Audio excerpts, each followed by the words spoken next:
A day in the life of a small cafe owner in General Trias, Cavite. Hi guys, it's me, Jazz of Coffee Baby. Another day, another coffee. 2 days akong nagkasakit kaya hindi ako nakapunta dito sa cafe. Gawa ng sobrang pagod, sobrang puyat, kakaisip. Ayun, bumigay yung katawan ko. Kaya this is to remind everyone na kailangan nyo din magpahinga. Puro trabaho lang. Kaya ito, grind muna tayo ulit. Yung mga staff ko naman, naiiwan naman sila dito.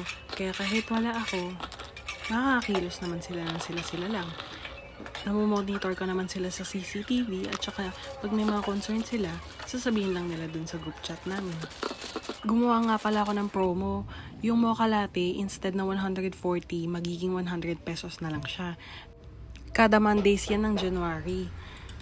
Tapos, nag-meeting nga pala kami ni Kim kasi meron kaming event next weekend. So, kailangan lang namin ma-check kung okay lahat yung mga dadalhin, yung mga kailangan bilhin.